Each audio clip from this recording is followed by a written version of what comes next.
Hi you guys, my name is Desiree at All Seated in a Barn. So today is Tuesday, which means we have the vet day, Farrier, and we have feed delivery coming out today. There's a few things that we have a lot to do. We have a list of donkeys that needs to get their feet done. Right now, Walker's in donkey pen trying to get that done before it gets hot. And also we have tons of x-rays. So we have 5 horses that needs to be x-rays. We have 6 dentals today. So it's gonna be our lovely Tuesday. You gotta love it. And also Sticks is going to repair Cleveland shelter. It's been MIA since this entire weekend, but it's okay. Also this weekend, we had our amazing trainers that came out here. They came out to help us with the right horses in the in pen who just needs to get ridden. It's really nice to learn from them and like learn their different techniques. So we've just been riding all weekend. I am super glad to get the chance with them. Hopefully they come back, so we'll see.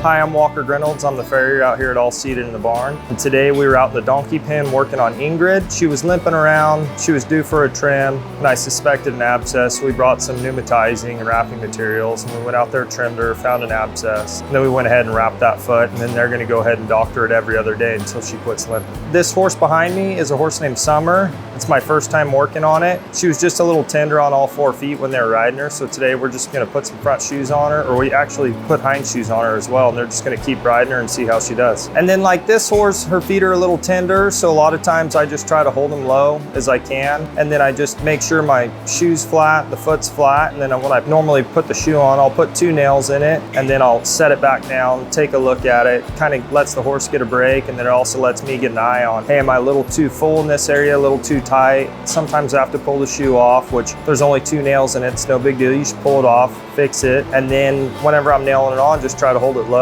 and just, if they get bad enough, they might have to get sedated, but sometimes they're just wiggling because their feet are sore, and we can get by that. You just kind of read the horse's body language, and they're a little nervous. You just try to be nice and calm around them and make sure that you're suiting their needs.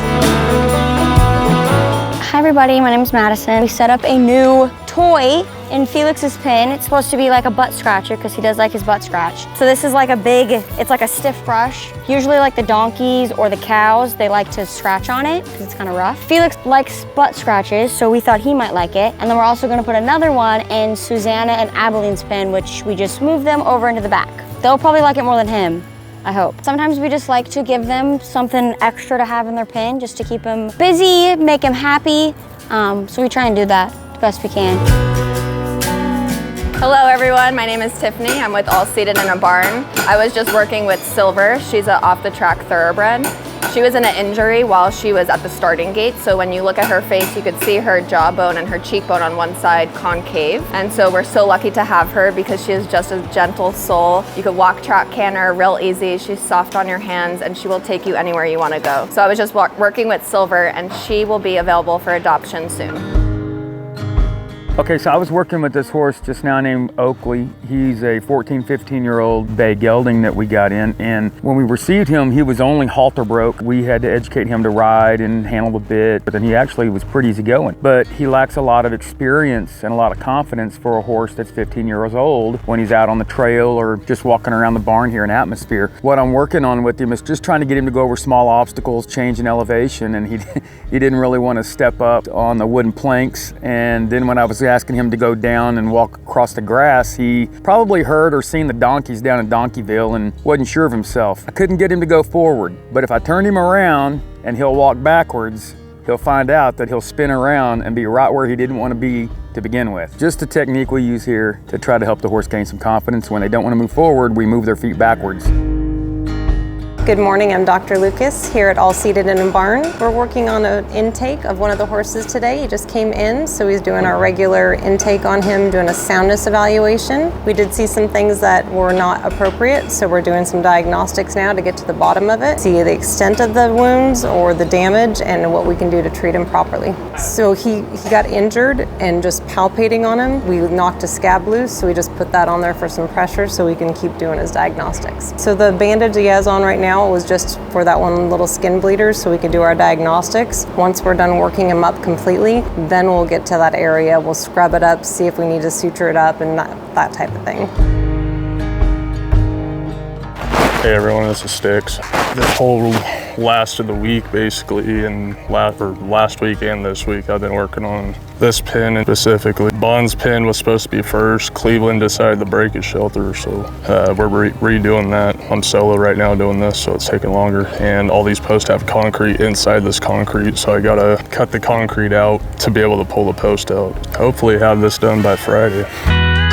Hi guys, my name is Desiree. And I'm Hannah. And we're at All Seated in the Barn. So today we took out Stevie today. So he needs to be doctored today. I had Hannah to help me out to scrub him, put some benzoyl dressing on it. We accidentally put a donut boot on him and it got infected. So right now it looks great. We've been adding the EXO and I've been alternating with wound dressing just to have different medicine that work with it. On his hind end, he has fly eggs. Don't we love fly eggs?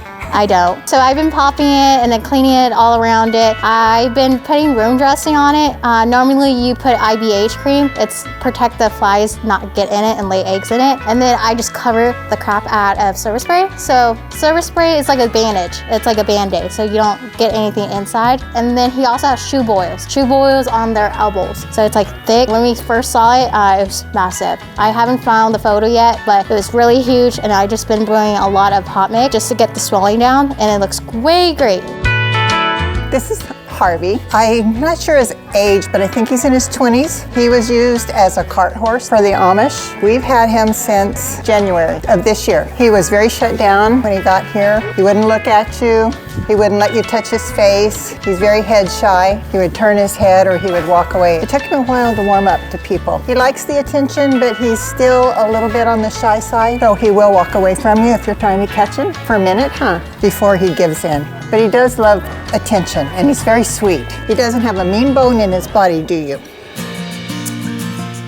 So we also have Pat Point, so it's Wednesday. So we were walking by and the Pat Point saw Stevie and they want to give him a hi. Stevie is such a sweet guy and he just loves all the attention. It was really nice to see all the Pat Point people to come up and just get lovey-dovey. Pollyanna Elizabeth Del Toro. I'm sweeping the barn with Path Point to help because I noticed they needed help sweeping, so I volunteered, which I usually don't do. I usually groom the horses. When I was younger, I had a really hard task, and when I see the horses, a lot of times they had a hard task. I come here and I help them in situations I know I've been through or could have been through. And so it really comes from my heart when I come out here. This is Leanne. So we're talking about our little halflinger, Margie. She's been with us probably a good year and a half, and she's one of our forever horses that we use with kids and newbies trying to learn how to lead, walk, and clean feet out. She's amazing. When we first got her, she came from the Amish and was used as an Amish kids horse. When we received her, she really wanted nothing to do with humans. She was very unsocialized. She didn't know how to have treats or anything. So now she can't wait for you to get to her pen. She can't wait to get a sweet treat, and she loves to get out and be a part of somebody's special moment here at the barn. So I've been thinking to myself about horses. Sometimes a horse acts a certain way, sometimes he goes somewhere and he acts another way. Well, it took me back to my parenting. My kids are older, they're grown and on their own. I think about the discipline and the morals and the values that I would teach my kids. And I would always hope that when they would go to another location with other people, that they would always remain close to those values and everything else that we had taught them. But every once in a while, they were going to be a young kid and they were going to act out in front of other parents at the school because they act one way with me, but they go somewhere else and they might act a little different. How does that transition to horses? Well, if I'm working with a horse here and he knows me, that horse learns me, they learn my body language, they learn my isms, my process, if you will, and then that horse goes somewhere else. I hope that horse will conduct himself with the morals and values that I taught that horse here in the round pen, if you get what I'm saying. What you'll often find is when the horse goes over somewhere else, they may act a little different, they may act out. They're in a new environment. They got someone else there there. They're gonna maybe crow hop, they may buck a little bit, they may act a little different because they're not with the previous mom and dad, being me or some other trainer as that horse moves around from one location to another. So just like children, you're gonna teach them the morals and values that you hold close to your heart. And you're gonna hope that when they move away from mom and dad, that they hold close to them, just like I do with a horse. I'm gonna teach that horse certain manners and certain things in a round pen. And when he goes to a new family or a new location, I can only hope that that horse recalls what I taught them here with me to begin with. Things are strange, kids and horses, sometimes they're the same. My name is Lily, and I usually come here and I volunteer about once, twice a week. And I usually come and I clean pens, walk horses, bathe them, kind of whatever needs help with. I've been volunteering for 2.5 years, a little over. I started volunteering in February of 22 because it started off with I needed to find a school project for NHS. And I've always loved animals, and so I was looking for an animal rescue, and it was just really hard at the time to find rescues to volunteer at. So I ended up finding this place because my dad had mentioned that there was a horse rescue. So I ended up coming across the barn, and I've always loved horses. I've always wanted a horse. And so I'm like, this is perfect. And yeah, I started volunteering and have just been coming back since. I love it so much. I feel like I just have a bit of a heart of service. I love helping people out, and I love working with the horses, so it's just like the best combo. Working with them gives me some kind of peace. Like, I usually come here halfway through the week on a Wednesday, Thursday, and it just gives me that sort of middle of the week to kind of decompress and just spend time with them, because there's something so peaceful about hanging out with them. I love volunteering here. The best way to support us is always through donations, whether that be product that we need or monetary. And you can do that by joining our Patreon, going to the website, or visiting any of our social media platforms for links on the best ways to help us.